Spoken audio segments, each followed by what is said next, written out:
शास्त्रों और पुराणों में अजब गजब की गर्भधारण की पुरानी कथाएं हैं।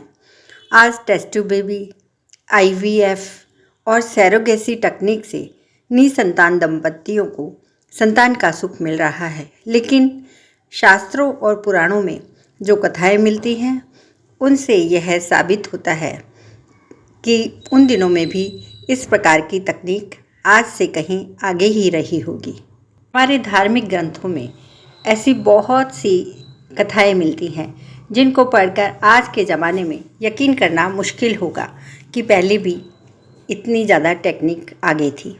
शास्त्रों और पुराणों के अजब गजब के गर्भधारण की कथाएं जिनको पढ़कर सुनकर आपको हैरानी होगी। पहला है हनुमान जी।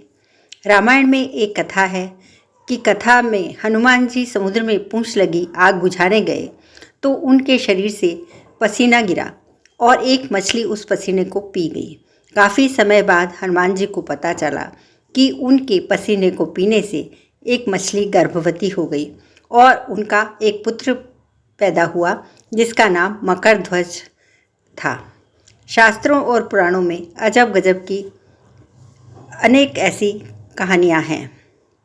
ब्रह्मा विष्णु, लेकिन इस तरह की पहली घटना का जिक्र देवी भागवत में मिलता है जिसमें मधु और कैटब नाम के दो असुरों का जिक्र किया गया है। सृष्टि के शुरुआती समय में ही ब्रह्मा जी के कान से मैल गिरा जिससे दो असुर उत्पन्न हो गए। यह असुर ब्रह्मा जी को मारना चाहते थे, लेकिन विष्णु भगवान ने इन असुरों को मार दिया और ब्रह्मा जी को बचा लिया। तीसरी कहानी है अश्विनी कुमार की। ऋग्वेद में देवताओं के चिकित्सक अश्विनी कुमार के जन्म की कहानी दी गई है जो बहुत ही अद्भुत है। भगवान सूर्य की पत्नी संज्ञा सूर्य देव का ताप सहन नहीं कर पा रही थी, इसलिए अपनी छाया को सूर्यलोक में छोड़कर वह पृथ्वी पर अश्विनी बनकर अश्व बनकर रहने लगी। जब सूर्य देव को इस रहस्य का पता चला तो उन्होंने संज्ञा की खोज की और अश्विनी रूप में उन्हें जाकर संज्ञा नजर आई और सूर्य संज्ञा के मिलन से जो पुत्र उत्पन्न हुए उनका नाम अश्विनी कुमार रखा गया। इसी प्रकार की बहुत सी अजब गजब गर्भधारण की कथाएं हैं। ये कथा है महाभारत की। महाभारत में कौरवों के जन्म की कथा बहुत ही अनोखी है। मटकी में रखे मांस का एक पिंड के 100 टुकड़े हुए जिनसे 100 कौरवों का जन्म, उनकी एक बहन का जन्म हुआ। ऐसी ही गर्भधारण की कहानी है जो कि सत्यवती की है। सत्यवती महाभारत में जन्म की कथा भी कुछ हैरान करने वाली है। राजा सुधन्वा का वीर्य एक पक्षी लेकर उड़ गया और उनकी पत्नी के पास जा रहा था कि रास्ते में वह वीर्य नदी में गिर जाता है, जिसे शाप के कारण मछली बनी एक अप्सरा पी जाती है, जिससे वह गर्भवती होकर एक बालक और एक बालिका को जन्म देती है। यही बालिका सत्यवती कहलाती है, जिससे भीष्म के पिता शांतनु विवाह करते हैं। अगली कथा है राम जन्म की। रामायण में भगवान राम के जन्म की भी कथा बहुत ही अद्भुत है।